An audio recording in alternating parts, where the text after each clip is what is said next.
창세기 34장 13절에서 17절 말씀, 24절에서 27절 말씀.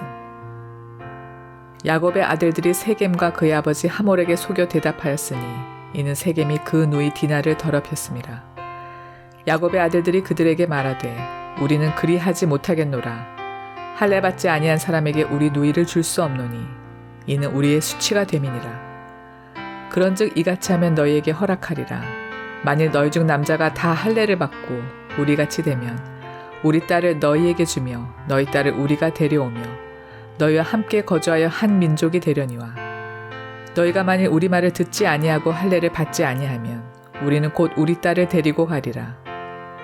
성문으로 출입하는 모든 자가 하몰과 그의 아들 세겜의 말을 듣고 성문으로 출입하는 그 모든 남자가 할례를 받으니라. 제3일에 아직 그들이 아파할 때에 야곱의 두 아들 디나의 오라버니 시므온과 레위가 각기 칼을 가지고 가서 몰래 그 성읍을 기습하여 그 모든 남자를 죽이고 칼로 하몰과 그의 아들 세겜을 죽이고 디나를 세겜의 집에서 데려오고 야곱의 여러 아들이 그 시체 있는 성읍으로 가서 노력하였으니 이는 그들이 그들의 누이를 더럽힌 까닭이라.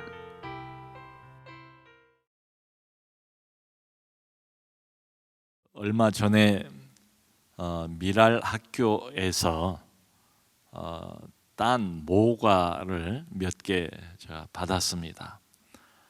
여러분 그 저쪽에 가면 그 조그만 정원이 있어요. 거기에 모과나무가 제법 큰 게 있습니다. 그래서 가을 되면 아주 주렁주렁 제법 커다란 모과 열매를 맺어요. 근데 그 색깔을 보니까 이제 지금이 가을철이고 또 열매를 수확할 때 아닙니까? 색깔이 아직 파랗더라고요. 녹색이에요. 열매를 따긴 했지만, 근데 제가 바로 며칠 전입니다. 며칠 전에 어떤 사람 사무실을 갔는데요. 그 사람 그 책상 위에도 아주 최근에 땄대요. 같은 모과예요. 모과 이제 보기가 좋잖아요. 그 냄새도 나고 그 열매가 이제 예쁜 바구니에 담겨 있는 거예요. 근데 보니까 그 모과는 색깔이 노래요. 근데 같은 비슷한 시기에 딴 모과인데 그렇구나. 저쪽은 색깔이 파랗고 아직 덜 익은 모과처럼 또 같은 비슷한 시기에 수확을 한 같은 모과 열매인데 또 이쪽은 아주 노랗게 그러니까 색깔이 이렇게 비교가 되잖아요. 노랗게 익었어요. 제가 이제 그걸 보면서 드는 생각이 이 사람도 마찬가지 아닐까. 사람이라고 다 같은 사람이 아니고 신앙인이라고 그래서 또 다 같은 신앙인이 아니고 어떤 사람은 아직 좀 덜 익었어요. 신앙인도 어떤 경우에는 아직 성숙이 덜 자랐어요. 이제 색깔이 보면 녹색이에요. 아직 푸릇푸릇해요. 근데 어떤 사람 또 어떤 신앙인은 아주 잘 익어서 참 그리스도의 향기가 모과처럼 날 정도로 이렇게 성숙한 이런 사람도 있지 않은가. 말하자면 우리가 같이 이렇게 모여 있지만 한 공동체 안에도 신앙의 성숙도를 따지면 어떻게 될까요? 다 다르지 않겠습니까? 그러니까 한 가족 안에도 신앙의 성숙도를 놓고 생각을 해보면 다 다를 수밖에 없지요. 야곱의 집안도 마찬가지예요. 지금 이 집안 그 식구 숫자가 적은 게 아니거든요. 근데 야곱의 신앙이 다르고 그리고 야곱의 지금 11 아들이 있고 딸 디나가 있잖아요. 이 11 아들 또 딸 자식들의 신앙이 또 다를 거라고요. 지금 오늘 본문의 상황은 저희가 살펴보는 것처럼 외삼촌 라반의 집에서 고생을 하다가 드디어 20년 만에 바단 아람을 떠났습니다. 외삼촌하고는 이제 결별을 했어요. 그리고 난 뒤에 산처럼 큰 문제였던 형 에서를 만나는 일. 그것도 우리가 살펴본 것처럼 그 형 에서의 문제도 잘 넘어갔어요. 하나님의 은혜로. 그러니까 외삼촌의 문제도 해결이 잘 되고 외삼촌 라반하고 결별을 했어요. 그리고 형 에서의 문제도 하나님 은총 가운데 잘 해결이 되고 형 에서하고도 지금 동행하지 않지 않습니까? 야곱이 일부러 형하고 좀 거리를 둔 것 같아요. 그 후로도 결별을 했어요. 그런데 오늘 이제 이렇게 본문의 배경을 보면 야곱이 지금 어디에 머물고 있는가 보면 오늘 등장하는 장소는 세겜입니다. 근데 사실 그 전에 보면 어디에 오랫동안 머물렀는가 하면 숫곳이라는 곳에 머물러요. 이게 다 이제 가나안 땅 안에 있어요. 숫곳에 꽤 오랫동안 머문 것처럼 보입니다. 오늘 본문이 일어난 사건의 지역은 세겜이에요. 숫곳과 세겜이 멀질 않아요. 그러니까 이 11 아들과 딸 디나는 출생지가 어디겠습니까? 바단 아람이지요. 바단 아람이에요. 거기서 났어요. 그리고 이제 가나안으로 옮겨왔어요. 아버지를 따라서. 학자들마다 조금씩 다릅니다만은 이 숫곳에서 뭐 적어도 7, 8년, 한 10여 년 머물지 않았을까. 그러니까 아주 어린 나이에 바단 아람을 출발해서 가나안 땅으로 들어왔어요. 그 가나안 땅에서 거의 10여 년을 자라게 된 거예요. 가나안의 사람들과 함께 살아가면서 가나안의 문화 영향을 또 받으면서 이렇게 살아간 겁니다. 이게 이제 중요한 것은 뭔가 하면 가나안으로 들어와서 숫곳하고 세겜 여기에 오래 머물렀습니다. 그런데 애당초에 하나님께서 바단 아람을 야곱에게 떠나라고 명령을 하시지 않습니까? 그 명령은 분명히 어느 지역을 하나님께서 지정을 하시는가 하면 베델이라는 지역을 지적을 하세요. 왜냐하면 베델에는 야곱의 신앙의 추억이 묻어있는 장소 아닙니까? 밤에 가다가 호롤단신 노숙을 하다가 꿈을 꾸었는데 꿈속에서 하늘문이 열리고 사닥다리가 보이고 그리고 하나님의 전사가 오르락 내리락 하면서 하나님 여호와를 맨 처음 만났던 그 장소에 일어난 다음에 야곱이 그 돌을 세우고 기념비를 삼고 거기다 기름을 붓고 내가 하나님을 여기서 처음 만났다. 바로 이 장소가 하나님의 집이다 해서 벳엘이라고 이름을 붙이지 않습니까? 정확하게 하나님께서 20년 지난 뒤에 앞에 31장 13절을 보면 이렇게 명령을 하세요. 나는 베델의 하나님이다.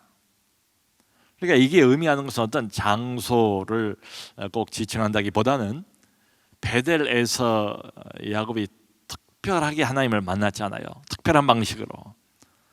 소문으로만 듣던 하나님이 아니고 하나님을 제대로 정식으로 1대1로 깊이 있게 이렇게 만난 장소인 거지요. 그 의미예요. 그걸 이제 환기를 시키는 거죠, 하나님이. 그래서 약속의 땅으로 돌아가라. 그때 그렇게 말씀을 하세요. 그래서 이제 바단 아람을 20년 만에 떠나게 된 거지요. 자, 그런데 야곱이 상당히 오랫동안 한 10여 년을 베델로 안 가요. 바단 아람은 떠났는데 어디에 머물렀는가 하면 말씀드린 것처럼 가나안 땅 숫곳 그리고 좀 옮겨서 세겜 여기에서 지금까지 살고 있어요. 오늘 본문에도. 그러니까 이 세겜 땅은 이제 앞에 보면 누가 원주민으로 먼저 여기서 발붙이고 살고 있었는가 하면 히위 족속입니다. 히위 족속. 그러니까 가나안 원주민이에요. 맨 처음 그 가나안 팔레스타인 땅에 자리를 잡고 자기들 그 세력을 형성하고 문화를 만들어 놓은 사람들이 바로 이 히위 족속이에요. 그러니까 외지에서 흘러온 이 야곱은 일종의 손님이죠. 나그네지요. 이 히위 족속에 얹혀서 사는 이런 형편입니다. 근데 여러분 생각해 보세요. 여기 가나안 원주민들의 히위 족속들이 하나님을 아는 사람들일 리가 없잖아요. 하나님을 모르는 사람들이에요. 그러니까 하나님을 모르는 사람들과 더불어서 이방 문화, 그야말로 이제 우리가 볼 때 이제 이게 세상입니다. 가나안 문화라는 게 우상으로 가득 찬 문화고, 음란으로 가득 찬 문화고, 온갖 범죄로 가득 찬 이런 문화라는 걸 우리가 알잖아요. 그러니까 이 죄가 자꾸 쌓이고 쌓여서 나중에는 하나님께서 자기 백성 이스라엘을 통해서 가나안 전체를 심판하시지 않습니까? 그런 가나안이에요. 그 가나안의 한 복판으로 지금 야곱과 그 가족들이 들어와서 거기 안에서 아주 오랫동안 머문 거예요. 참 어떤 상황인가 대강 우리가 짐작해 볼 수가 있지요. 자, 이러다 보니까 아무래도 이방 가나안 문화의 영향을 아주 오랫동안 많이 받을 수밖에 없지요. 여러분, 이게 우리에게 시사해 주는 바는 적지가 않습니다. 사람은 살아가면서 혼자 살 수는 없지 않습니까? 누군가하고 함께 어울리면서 살아야 되지 않습니까? 그러니까 그 누구하고 주고받고 하면서 교제를 하면서 사는 게 그게 이제 인생이에요. 그래서 뭐 세상살이에요. 근데 그 상대방이 누구든지 간에 여러분 어떻습니까? 그 사람하고 함께 더불어 살아가다 보면 서로 영향을 주고받기 마련이죠. 우리 하나님의 백성들, 하나님의 자녀들도 마찬가지죠. 우리는 세상을 둘로 구별하지 않습니까? 뭐 성경이 그렇게 구별하니까요. 하나는 교회, 하나님의 백성 공동체, 여기 독특한 나름대로의 영성이 있잖아요. 여기 기준이 있잖아요. 그 기준은 하나님의 말씀이잖아요. 여기 분위기가 다르잖아요. 여기 모인 사람들은 아주 독특한 사람들 아닙니까? 하나님의 부름을 받은 사람들, 예수를 자신의 구원자로 그리고 주인으로 믿고 살아간 사람들이에요.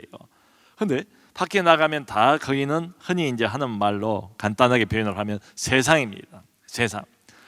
그런데 우리도 세상 안에서 살아가고 있어요. 신자이지만. 자, 오랫동안 세상 안에 살면서 세상의 영향을 계속 받아요. 사실은 성경대로 한다면 우리가 세상의 빛이니까 세상의 어둠에 빛의 영향을 주는 게 맞지 않습니까? 그런데 종종 상황은 그 반대입니다. 우리가 빛으로서의 영향을 끼치는 것보다 세상의 어둠으로서 우리의 빛을 잡아먹어버리는 이런 경우가 대단히 많지요. 여러분, 세상 한 복판에서 세상 가치, 세상 정신, 세상 문화에 완전히 젖어 있는 하고 많은 사람들하고 날마다 어울리면서 상당히 오랫동안 거기에 머물러 있다. 마치 야곱과 야곱의 가족들이 휘 족속들, 그 우상 문화와 이방인들 한복판에 섞여서 오랫동안 머물러 있는 것과 같지요. 그렇다고 우리가 따로 이 도시를 떠나서 산속으로 들어가거나 독립된 무슨 공동체를 저기 어디다 이렇게 만들거나 이럴 수는 또 없지 않습니까? 그게 세상 안에 살아야 돼요. 그게 또 우리 하나님께서 세상 안에 우리를 두신 목적이기도 해요. 근데 문제는 뭔가 하면 이 희위족 속 세상 문화 한복판에 살면서 살다 보면 익숙해지잖아요. 사람도 익숙해지고 문화도 익숙해지고 익숙해지다 보면 이제 우리가 안주하게 되지 않습니까? 경계심을 이제 늦춰버리고 안주하게 되면 나도 모르게 이 세상의 문화하고 섞여버리고 말지요. 그러니까 우리가 빛으로서 영향을 주기보다는 성경에도 반복해서 나와 있습니다만 또 우리 경험도 그걸 말해주고 있지 않습니까? 세상의 영향을 오히려 받는 경우가 많고, 그래서 그 세상 영향을 받아서 하나님의 백성과 하나님의 백성 공동체가 타락해버리는 게 이게 자고로 오늘날까지 이게 영적인 현실의 영적인 팩트입니다. 그러니까 자칫 잘못하면 신앙을 상실해버리기도 하고요. 세상의 어둠에 먹혀버리는 거지요. 아니면 그냥 교회는 나오고 신앙은 유진한다고 해도 실제로 보면 그것은 진실한 신앙이라고 보기는 어려울 것 같아요. 살아있는 신앙, 힘이 있는 신앙, 이기보다는 겨우 껍데기만 유지를 하는 이런 신앙, 형식적인 신앙에 그치는 경우가 많아요. 여러분, 지금 야곱은 하나님 체험도 있고 나름대로 20년 동안 바단 아람에서 여러 고생을 하면서도 하나님을 많이 의지했을 겁니다. 그리고 그가 거부가 되었을 때 이제 고백한 내용들을 보면 하나님 여호와께서 외삼촌의 손에서 나를 건지셨고 여호와께서 이 모든 이 물질들 소유들을 내게 허락하셨다는 고백을 몇 번 하지 않습니까? 야곱의 신앙은 그래요. 신앙이 어느 정도 있어요. 그리고 야복강 사건을 통해서 신앙이 많이 훌쩍 자랐습니다. 자, 그런데 여기 오늘 등장하는 야곱의 자녀들 11아들 그리고 딸, 유일한 딸이 디나예요. 이 12자녀들은 분명히 아버지 야곱에게서 영적인 영향을 받았을 겁니다. 아버지를 통해서 하나님에 대한 이야기를 반드시 들었을 거예요. 그런데 아버지의 신앙적인 영향만 받았을 것 같지는 않아요. 우리가 짐작할 수 있는 것처럼 바단 아람에서 났어요. 거기도 가나안 같지는 않지만 하나님만 순수하게 섬기는 족속들이 사는 데가 아니에요. 말하자면 여호와 신앙과 다른 이방 그 신앙이 혼재되어 있는 장소가 바단 아람이에요. 근데 가나안은 그것보다 더해요. 하나님의 하자도 몰라요. 관심도 없어요. 여호와 누군지도 몰라요. 알 생각도 안 해요. 그죠? 이방신, 이방 문화, 온갖 범죄와 어둠으로 가득 찬 데가 바로 가나안이에요. 이 자녀들이 여기에 와서 어린 나이에 와가지고 거의 10년 가까이 그 문화 한복판에 살면서 어땠을까? 아버지를 통해서 여호와 신앙을 가졌을 것 같아요. 영향을 받았을 것 같아요. 영적으로. 근데 그 영향만 있는 것은 아니겠다. 동시에 가나안의 이방 문화와 타락한 이 문화가 주는 세상의 영향을 고스란히 받았을 것이다. 그러니까 말하자면 영적인 영향과 또 동시에 세상의 영향이 지금 혼재가 되어 있지 않은가. 이 아이들에게는 오늘날 우리 아이들도 마찬가지 아닙니까? 어머님 아버님 그 참 등을 떠다 밀기 때문에 어쩔 수 없이 주일마다 교회는 나오는 애들이 많을 겁니다. 참 말을 들어야지요. 아직은 어리니까. 그런데 이 아이들이 실제로 어디서 영향을 받는가 하면 뭐 월요일부터 토요일까지는 다 세상에서 애들이 지내지 않습니까?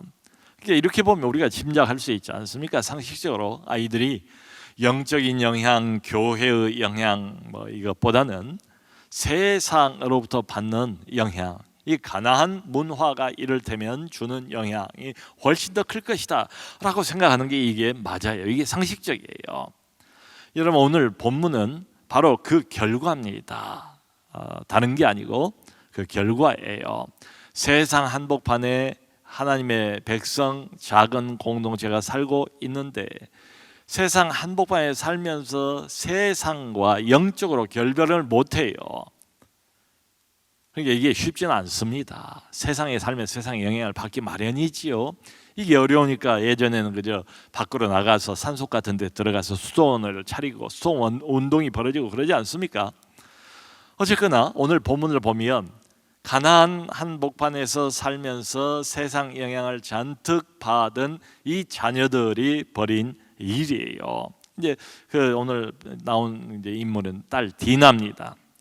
여기 이제 34장 1절 맨 처음을 보면 이 이야기가 발단이에요.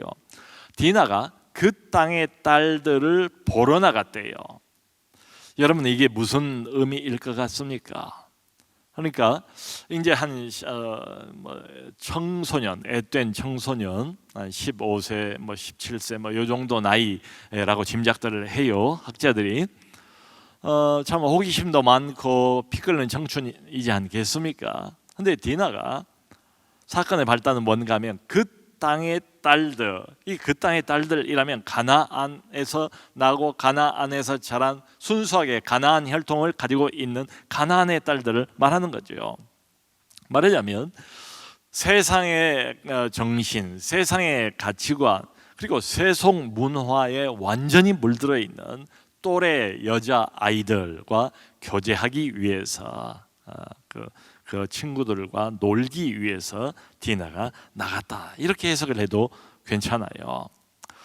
그러니까 디나는 뭐 보면, 이런 관점에서 보면 아주 어려서부터 이쪽으로 옮겨왔어요. 가나안에서 디나는 자란 거예요.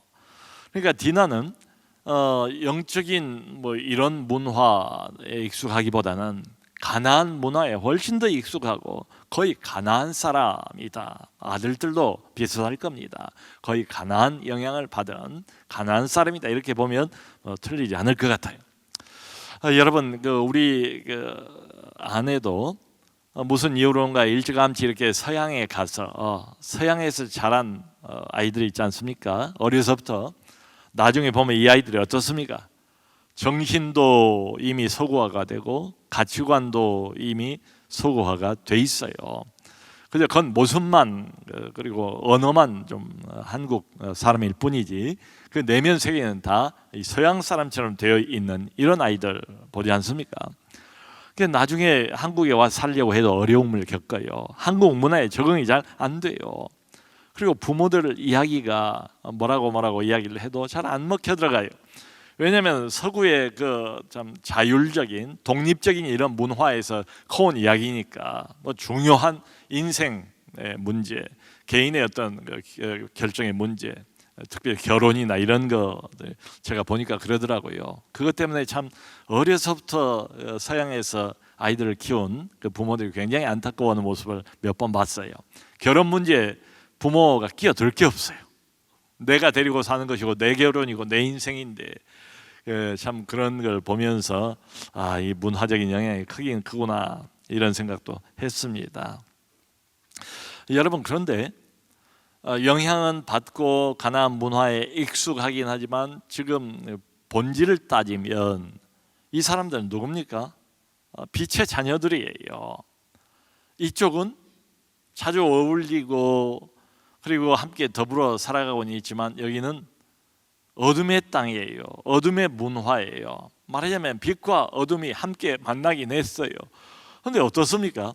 결국 빛과 어둠이 함께 섞일 수는 없지 않습니까? 그러니까 빛된 하나님의 백성들이 어둠 안에서 살아는 가는데 그 어둠과 결별을 하지 못하고 같이 이렇게 살아가게 되는 거예요. 그러면 결국은 사고가 터지기 마련이다, 이런 생각이 들어요. 이제 사건의 발단, 디나가 나갔는데 그 세겜 땅을 다스리는 추장이 세겜입니다. 이 세겜의 아버지가 하몰이라는 사람이에요. 근데 하몰이라는 이 사람이 자기 아들의 이름을 이제 기념을 하면서 그 지역 이름을 세겜으로 붙인 거예요. 그리고는 이제 그 추장 자리를 세겜에게 물려줬어요. 그래서 세겜 땅의 추장이 지금 세겜이에요. 이 세겜이 이 아름다운 아리따운 참 꽃다운 그 나이의 디나를 보고 억지로, 자기가 힘이 있고 추장이니까 디나를 끌고 와서 강간을 한 겁니다. 여기 보면 이제 2절에 디나를 욕되게 했다라는 말이 나와요. 그래서 오늘 여기 34장을 보면 자주 등장하는 표현이 뭔가 하면 더럽힘이라는 표현이 자꾸 나와요. 여기 5절, 13절, 27절에도 더럽혀졌다, 더럽힘, 이런 이야기 자꾸 나와요. 근데 이게 단지 어떤 육적인 그리고 성적인 이런 의미로만 쓰여 있는 것은 아니라고 생각해요. 영적인 의미가 다분히 들어가 있습니다. 말하자면 빛이 어둠에 의해서 자꾸 더럽힘을 받은 거지요. 그런 의미가 바탕에 깔려 있어요. 어쨌든 큰 사고가 터졌습니다. 근데 이제 뒤에 보면 양쪽 진영을 대표하는 그 아버지들이 나서서 해결을 시도하는 이런 장면이 나와요. 그러니까 자기 아들이 큰 일을 저질렀잖아요. 어쨌든 나그네처럼 자기 옆에 와서 살고 있는 이 야곱의 집안. 근데 이 야곱의 집안이 이미 거부해요. 상당한 세력을 가지고 있어요. 함부로 취급할 수 있는 사람이 아니란 걸 이 하몰도 알아요. 그러니까 하몰이 먼저 야곱을 찾아가서 그렇게 제안을 합니다.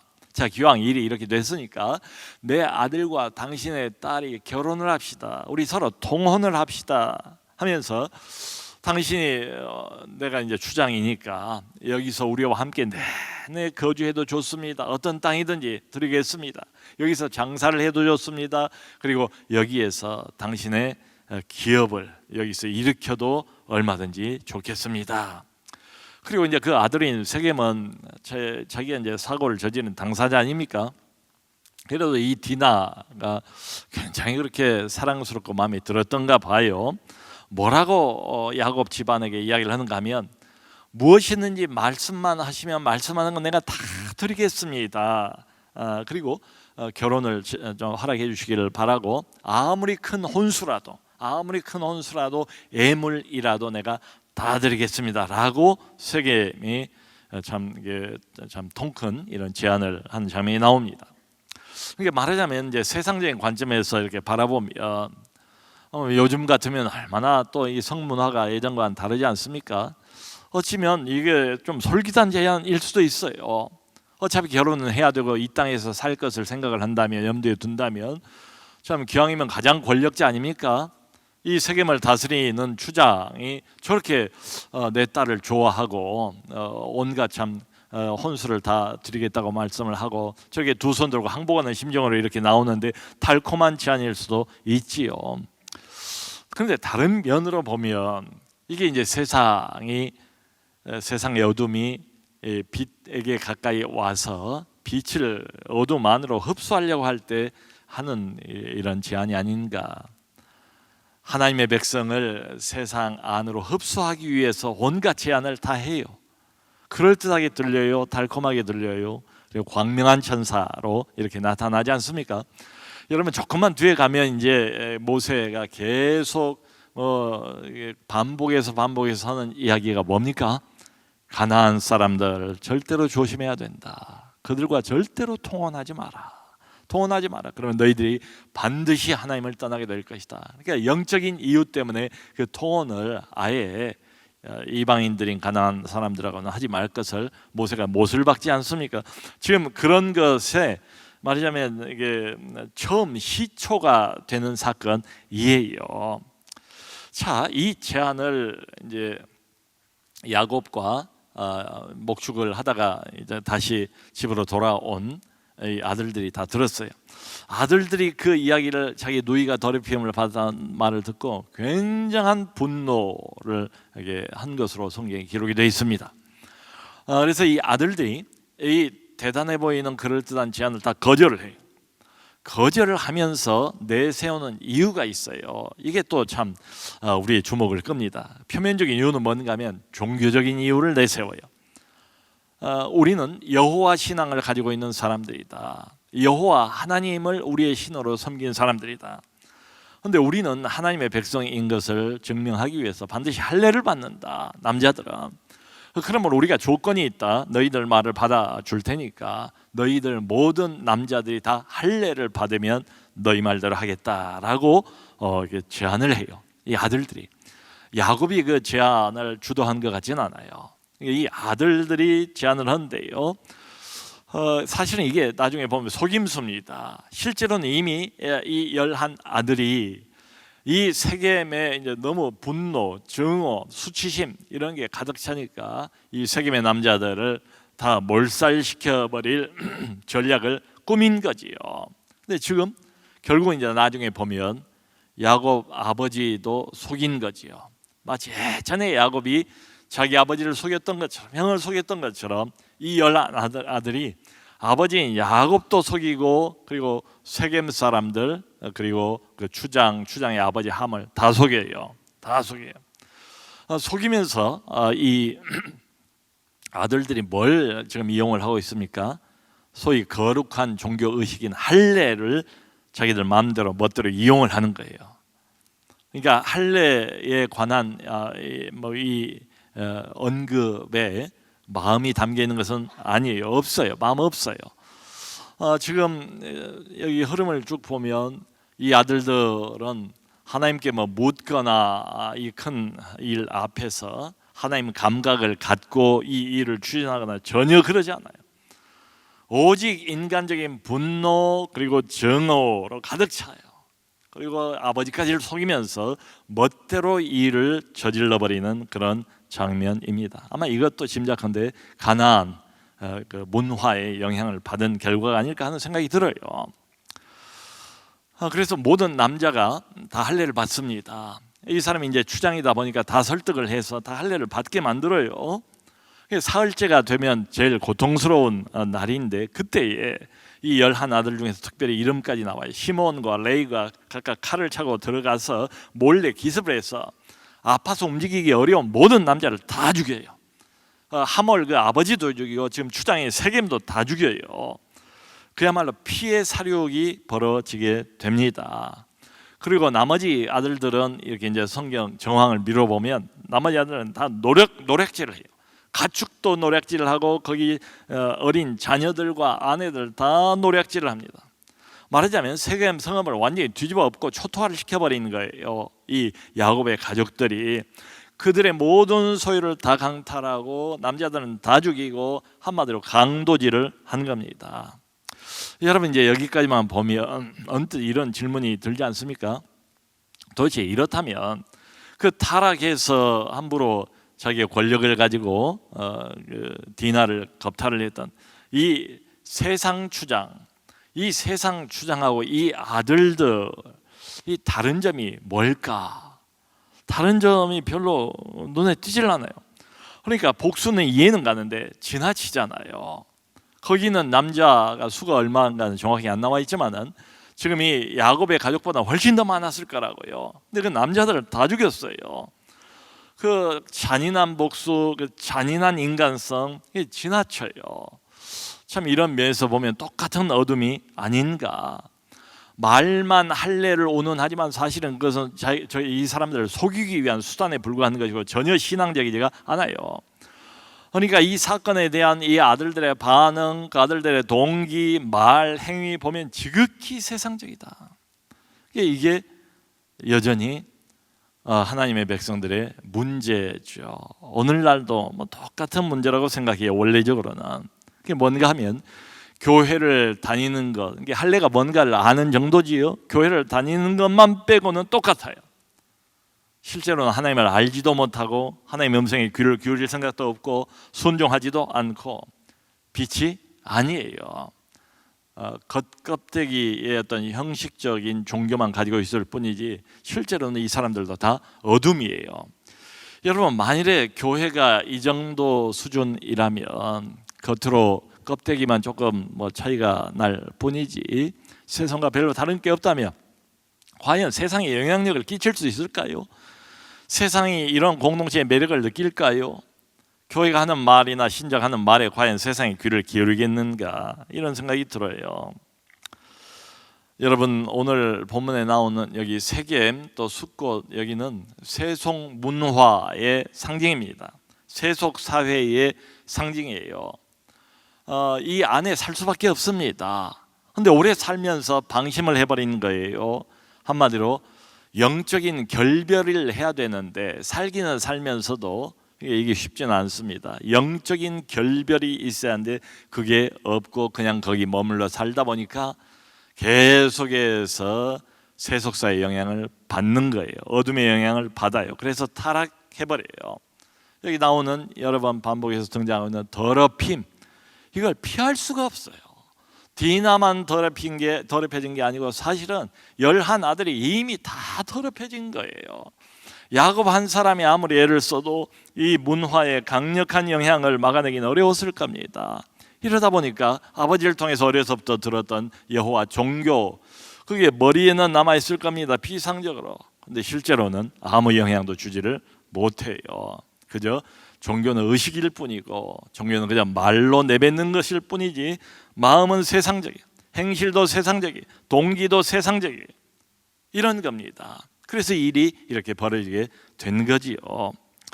여러분 야곱을 보면 야곱은 그래도 몇 번의 하나님을 대면하는 일들이 있었지 않습니까? 그리고 큰 인생의 난관 고난을 맞대면하면서 하나님을 찾았잖아요. 그리고 하나님을 몇 번 크게 만나지 않습니까? 그 신앙이 많이 자랐어요. 야곱은 변화를 받았어요. 특별히 약복강 사건 이후로 환도뼈가 이렇게 쳐서 절룩거리지 않습니까? 근데 여기 오늘 나와 있는 사실은 약속의 자녀들이거든요. 야곱의 12 아들들이 결국은 이스라엘 민족을 구성하지 않습니까? 하나님의 그 영적인 후손들 아닙니까? 이 사람들이 또 영적 바톤을 이어받아야 되지 않습니까? 이 사람들도 달라져야 되지 않습니까? 이 자녀들도. 근데 지금 이때 오늘 본문을 놓고 보면 자녀들은 전혀 세상과 다르지 않다, 이런 생각이 들어요. 그 이번 주가 우리 청년부 그 특별 새벽기도회 기간이었습니다. 새벽마다 우리 청년들이 이제 나와서 이렇게 엎드려서 기도하고 간구하고, 얼마나 참 어려워요. 취직 문제, 학업 문제, 결혼 문제 뭐 등등. 참 오늘 아침에 가서 저도 이제 가서 권면도 하고 또 함께 기도도 하고 그랬습니다. 근데 그렇게 모여서 새벽 이런 시간에 하나님 앞에 엎드려서 하나님의 이름을 부르면서 간절히 울부짖으며 기도하는 청년들을 보니까 참 마음에 감사가 있더라고요. 그리고 바로 이제 내일 모레 주일날은 홈커밍 데이예요. 그동안 교회에 오지 않았던 청년들을 초청을 하는 겁니다.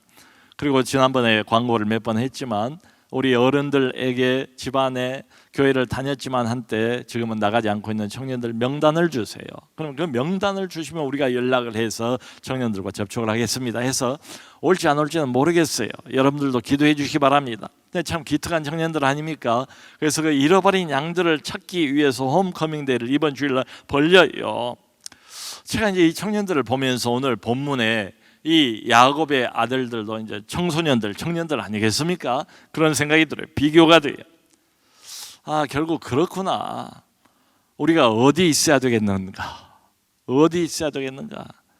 정답은 이거예요. 오늘 본문을 보면 영적인 영향을 받을 수 있는 사람들과 함께 있어야 되겠다. 영적인 영향, 거룩한 영향, 하늘의 영향, 하나님 신앙의 영향을 받을 수 있는 사람들, 은혜를 받을 수 있는 장소, 그런 사람들, 그런 장소, 이번 특별 새벽 기도회처럼 말이죠, 거기 있어야 되겠다. 성도 여러분, 우리가 어쩔 수 없이 세상 안에 살아갑니다. 하나님이 빛으로 우리를 세상 안에 두셨어요. 살면서 근데 말씀드린 것처럼 영적인 결별이 안 되면 세상하고 계속 세상의 물결, 어둠의 물결이 우리 영혼 안으로 조금씩 스며들게 될 겁니다. 영향을 받기 마련이에요. 안 받을 수가 없어요. 오늘 본문을 보면 참 안타깝게도 결국은 계속 영향을 받고 받은 것의 결과예요.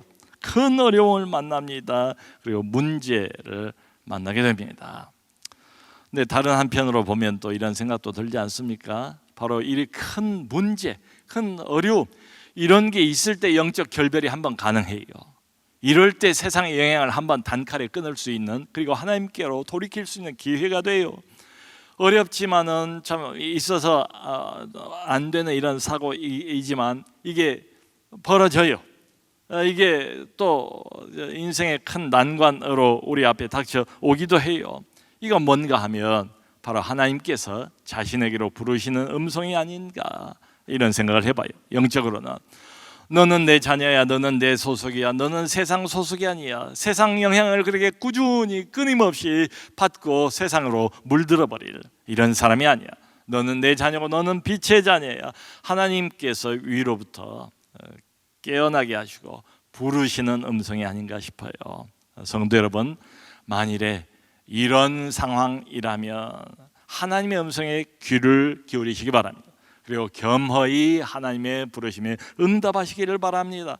하나님, 내가 깜빡 영혼이 잠이 들었습니다. 하나님을 잊어버렸습니다. 불쌍히 여겨주십시오. 저를 긍휼히 여겨주세요. 다시 하나님께로 돌아가기를 원합니다. 하나님, 내 손을 붙잡아 주옵소서. 이 큰 어려움 앞에서 하나님의 손을 붙잡고 하나님과의 관계를 다시 회복하는 우리 모두가 될 수 있기를 주님의 이름으로 축원합니다.